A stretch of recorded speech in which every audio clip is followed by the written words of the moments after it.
Welcome to Financial Education for the Nation. My name's Warren Shute, and today, how can you stay in a happy relationship and manage your money? Valentine's Day special.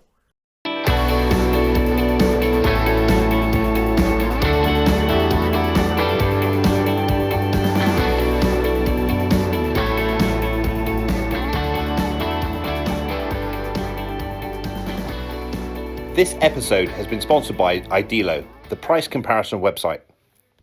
Relationships and money. Happy Valentine's Day. I'm actually recording this on my daughter Isabella's birthday, so happy birthday, Bella. Not that you listen to my podcast, but hey, you may do one day, you never know. So she's 14 today, and she's got some schoolwork to do at the moment, but then we're going to have lots of celebrations a bit later on, which will be great. I'm looking forward to that. What it's like to be 14, I do remember. It was a great time, great age. So they say more relationships break down over money challenges than almost anything else. I think it's second to infidelity. Okay, so if we can nail the financial aspect, I actually think you nail the infidelity aspect too, but I'm not a relationship counselor. Hey, I'm just a straight old financial planner.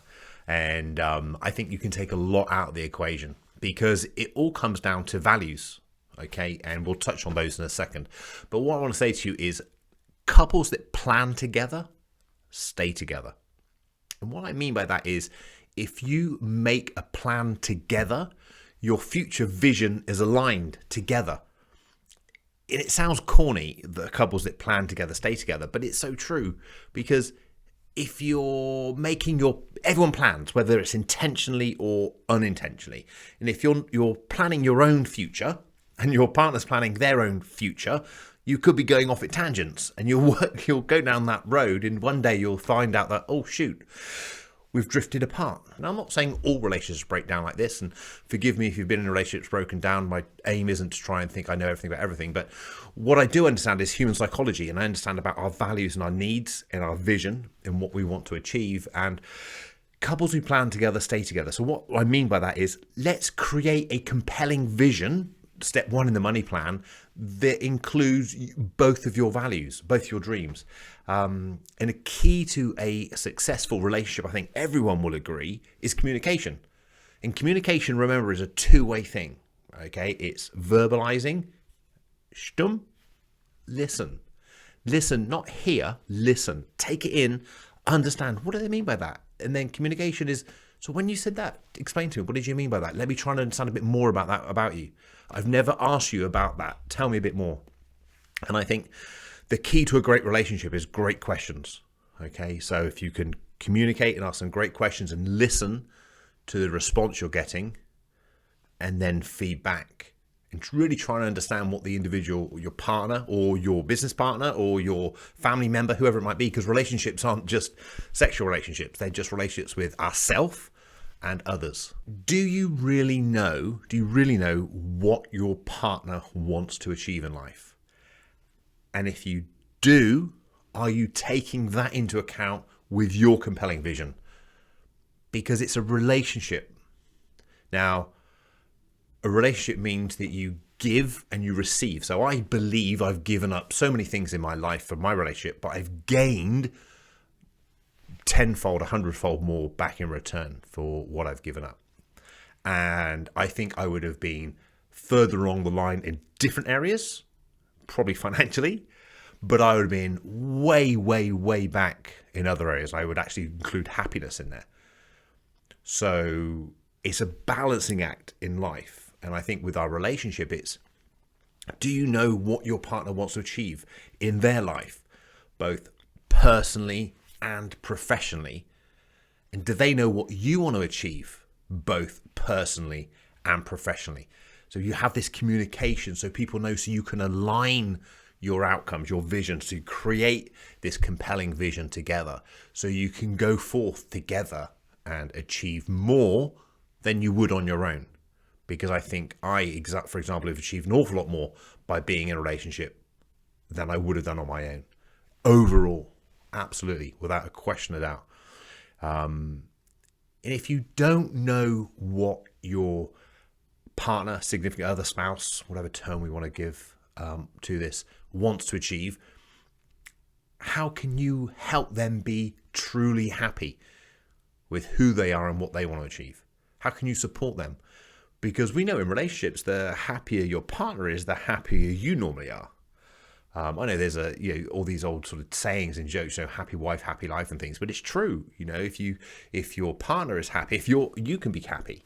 If you're living with someone who's unhappy, often, it's a generalization, but often it's a breakdown in values. What's important to them? They're not achieving. They've got this image in their mind, internally, whether they're consciously aware of it or not. They told themselves a story when they were younger. I would have this when I grow up, whatever this might be, and it's not being fulfilled. They're not stepping into that image. And as they get closer to that image, it's getting further away. So they're almost pushing it away. So they kind of feel as though they're not actually making any progress. And that is disheartening. And that's why you've got to set this compelling vision. So you've got something to aim for. And then you have these check-ins, these 5, 10, 3, 1 year goals. But even a year's too long, remember? So we have them breaking down into quarters. If I set myself a goal that I want to achieve X, whatever X is, and it's so far in the future, and I do nothing else, I only break down, I just focus on X. Unless you have complete tenacity and focus and tunnel vision, you're probably going to go off wobble a bit. So you need these stepping stones along the way. And sharing those stepping stones with your partner allows you to fulfill this quicker and be more comfortable and happy along the journey. So what I recommend you do is you have a date night, a monthly date night. So Nikki and I have always done this. We call it Friday night party night. Friday night is our night. We actually have it every week. We're very lucky. But once a month, date night, and use that as an opportunity to be a couple again. So you're no longer all your other values, all your other hats, are on your head. Husband, brother, sister, father, everything else that you carry, counselor, whatever you might be, and you are now a couple again. You're back to where you were at the beginning when you were first in love. And then you start asking yourselves the questions that will then start building your future of, hey, where are we going? What's this about? What do you want to achieve? Where do you want to be in 10 years? What should we do? What can we do to make this exciting? Now, sometimes one of the parties is not so engaging in this. You've sometimes got one driver and the other one is less engaging. But I assure you, the more you do it, the more engaging they will be. And the whole idea behind it is to set a compelling vision so you know where you're aiming towards, okay? But then have check-ins. And if you've got someone who is less engaging, have a check-in that's fairly soon so they can get a reference point. They think, oh, this works. This works. So it might be something simple as, I want to have a bit of fun. I've been in lockdown now. It's winter in the UK. We're having this recording in February. It's a bit rubbish. So therefore, want some fun. So make a fun night. So have a fun night. So I know lots of people have been doing this for Bella's birthday today. We've got an itinerary for a birthday. Woke up, did this, that, the other. There's a whole list of things, and she'll do a birthday present hunt this afternoon for some of her presents and stuff. Some things that don't actually cost money that you can do and have some excitement with. So it takes intentional thought to do it, but you've got to put a bit of thought into that. Ask your partner, when do you hope to retire? What's the plan here? I was having a conversation with a reader just last week, I think it was, about their age gap. One was 15 years older than the other, and it's like, when are they going to retire? When do they want to retire? What do they want to do in that chapter of their life? Let's start digging a bit deeper, so you can really get excited about the future together, because you have to make your future brighter than your past. Your future has to be bigger and brighter and bolder than your past, and you both have got to be in that picture, that image. When you think about the future, don't just see your wife or your partner there with all your kids and things and you not being there, because that's manifesting something. You've got to be in that image. So you see both of you in that image, having fun, seeing it nice and bright, lots of great things happening, doing the things together that you want to do. People don't want pensions, and they don't want to overpay their mortgage. What they want is what a pension will give them. They want that passive reoccurring income. So they wake up every day, bang, money can hit the bank account.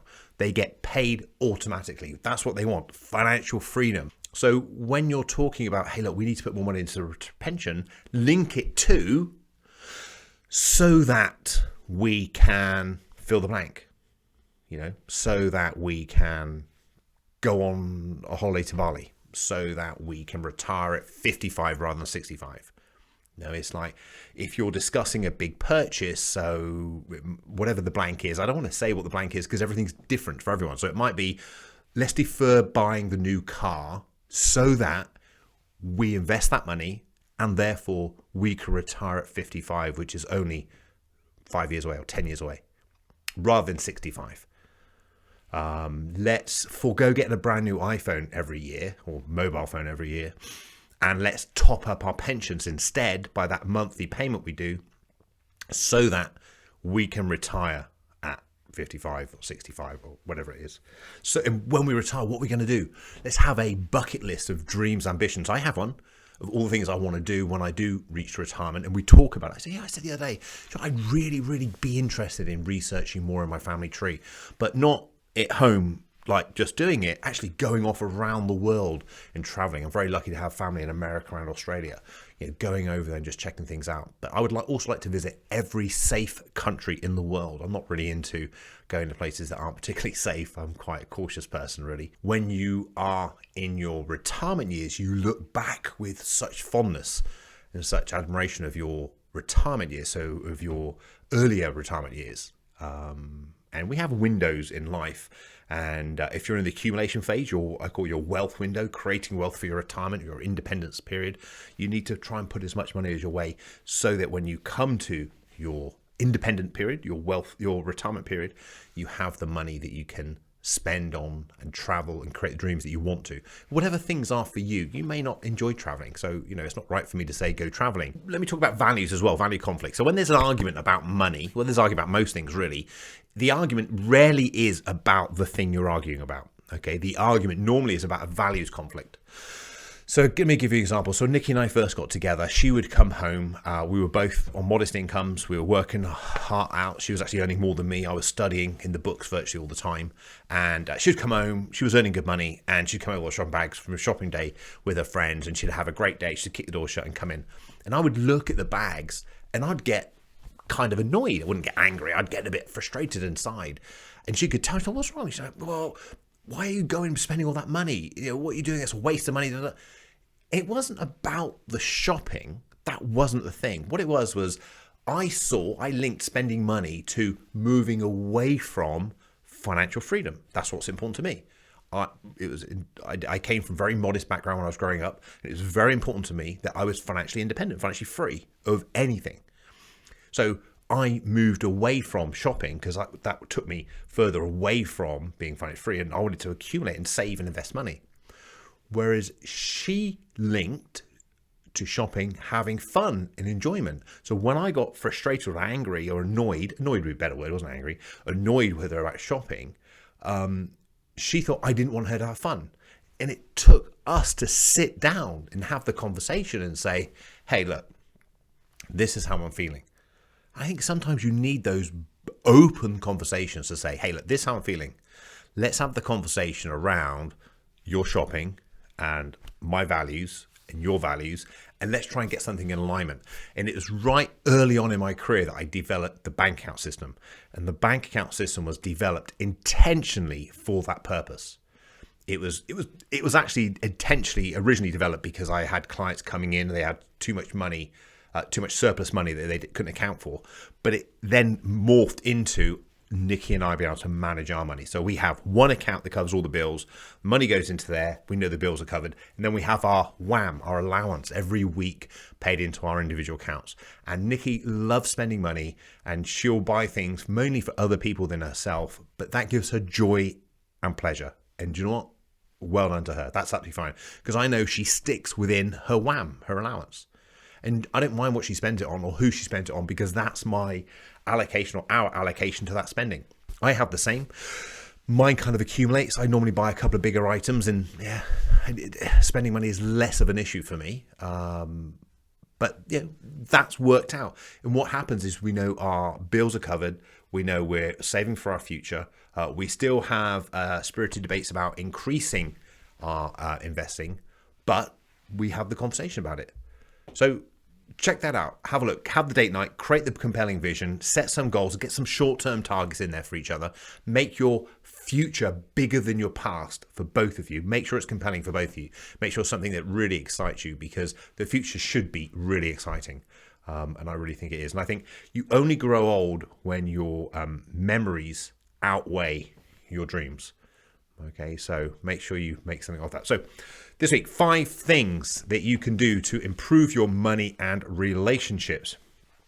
Ask your partner what's important to you about money. Get their values. What's important to you about money? Okay, list that through. Number 2, make a life plan together, just like we speaking about, and ask yourselves, how do you want to live the rest of your life? This isn't a dress rehearsal, guys. We get one shot at it. How do you want to live the rest of your life? What's got to be in there? Let's make sure we do those things as we go through our life together. Set up the joint bank account system. Set up the bank account system. Have your WAMs each. Stick to your WAM. It works. It's worked for hundreds, thousands of people. It will work for you. Number 4, if one of you is a non-taxpayer and one of you is a basic taxpayer, rate taxpayer, make sure you're claiming the marriage allowance. That could save you about £250 a year, and you can claim back 4 years, which is a biggie. And then number 5, agree a threshold spend for large items. So if you're going to go and buy something, just agree a threshold spend. Say, okay, well, if it's over X amount, whatever that might be for your spending, we're just going to run it past each other so we're on the same page. Okay, that's the top 5 things for this week. A couple of points in the news this week. HMRC announced that more than 10.7 million people have submitted their 1920 tax returns. However, there's still 1.8 million people out there who are late filers. They will avoid penalties until the 28th of February, but they are being charged interest. So remember, HMRC have got some great videos on that, so you can go to HMR website and watch those, how to help you do it. Lots in the news about the budget coming up. I think it's 3rd of March. What's going to happen with the tax rates and stuff. The Conservative Manifesto in 2019 did say, we promise not to raise the rate of income tax, national insurance, or VAT. So that's 3 taxes, which I think they'll adhere to, they'll stick to. However, they might change the thresholds in which companies pay those things at. They might change capital gains tax. So if you've got a buy-to-let you're thinking of selling, might be a good opportunity to revisit that right now.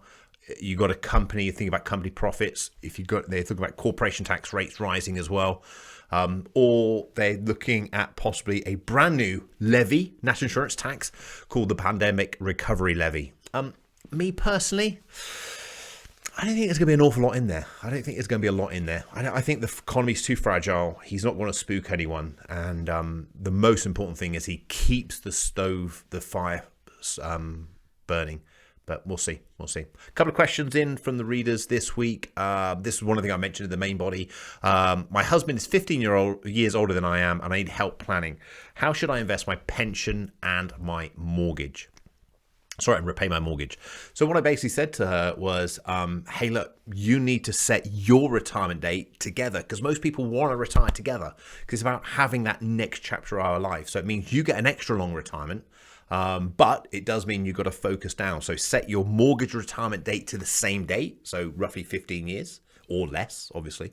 Overpay on your mortgage, get your mortgage paid down, and then target your retirement income for 15 years. Might take a bit more work, but you'll have a great retirement. My son has been playing the investment game. He's done really well. He now wants to buy shares. Can he do it? Okay, you have to be 18 years old to buy shares. Okay, so your son can't buy shares. However, he could buy them in a junior ISA or in a pension. So you can have a pension, which is great, very tax efficient. You could buy them in junior ISA. Or you could open an account and you could trade the account together effectively. The Smartest Spender. The Smartest Spender is the section of the show that's sponsored by Idealo. Idealo is the price comparison website that I've used now for a long time. I used it this week. I use it all the time. I think it's a fantastic tool, and my family use it as well. You type in the item you want, it goes off into the internet and finds the best deals on those items, and it comes back. But that's not it. That's great in itself. What else it does, it also then shows you a price history of the item, so you know whether the price is at a low or a high, and you can see actually it's not a bad time to buy. It seems pretty low at the moment. Now I can see it does go back up and down. So whether you're buying a special one-off item or whether you're buying sort of regular items all the time, it's not really a groceries kind of thing, but it's great for all the stuff that I'm using here in the studio. I've run through Idealo and just done a price comparison. So yeah, I like it. It's good. See, getting rich isn't about not spending money, okay? Because then you break people's values. It's about being smart with your money. And when you've got the bank account system set up and you've got your bills account covering all your overheads, and you know you've got those down, you've got your WAM going into special accounts. When you're buying something with your WAM, hey, just get the best price for it and enjoy the thing you're buying. There's nothing wrong with spending money. It's just make sure you get the best deal. So what do they think is likely to dip in price this week? What can we get a special deal on? The thing that really jumped out to me was camera tripods down 15%. I've got like loads from around in this room already, so I don't need any more camera tripods, but they are really, really handy, especially if you've got a big camera to carry around. Kids' shoes down 11%. Do you know what? We got shoes going back to school in September, but I don't think they're even been used yet, hardly. So I don't think there'll be much wear and tear on those. And makeup is down 10%. So even if you're at home, you go on these date nights, going out with your Valentine, and or maybe staying in on these date nights at the moment for lockdown, you still need to look good. So men, ladies, get your makeup out. They think this week is a good time for buying a vacuum cleaner. Now, I got to say, this is going to sound really lame. We got like an amazing vacuum cleaner. G-Tech, I think it's called. It is so cool. And again, we ran it through Idealo, got the best price on it. It is super light. It's an electric battery driven, so it's not plugged in. And yeah, it's awesome. My mum actually was recommended it by her friend. So we bought my mum one for Christmas and she absolutely loved it. And then Nikki was using it. She's like, this is so good. So we went on to Idealo, found the best price and bought ourselves one. And it is really, really good. It's light, it's easy. It's almost like the old sweepers. If you're an older person like myself, you remember a sweeper. You used to go around sweeping rather than vacuuming. But it's a vacuum and it's battery driven and it is super powerful. So I think it's called G-Tech. If you're interested, message me and I can always let you know what model it is and stuff. But yeah, we really liked it. But they say that buying a vacuum cleaner this month, you could save on average £30 compared to the most expensive month, which is in November. So this week, they reckon UK consumers are going to be buying bread makers. Now, I don't blame them because I love bread. Freshly baked bread. I don't eat a lot of bread because it doesn't love me. But yeah, that would be great. We had a bread maker. We found we were eating too much bread, so we kind of got rid of it, sold it on eBay. But yeah, it is pretty cool to have that. It's but they're saying the bread making machines takes all the hard work out of it, and you can just be on a Zoom call while making bread. So yeah, I get it. I like bread too much. So this is Financial Education Nation. Thank you for watching and listening. Please keep sending your messages in and keep sending the reviews. If you're watching on YouTube, make sure you hit the subscribe button. I would appreciate that. And also on if you listen on your podcast, make sure you hit subscribe and hit the bell button so you get reminded when we do updates. It's a pleasure to talk to you. I like to answer any questions you've got. Until next time, stay safe and take care. If you haven't yet subscribed to my channel, please do so. There's a great number of back issues to go through, and remember, what makes us different on your financial journey is the support with access to downloads and templates on warrenshute.com, the YouTube videos and podcasts, as well as access to me, a multi-award winning certified financial planner and certified international coach. So please do engage and let's get your finances sorted together. Thank you to Idealo for supporting this show and for you for listening. The Money Planner is edited and produced by the amazingly talented Vince Wakeman at Avando Systems.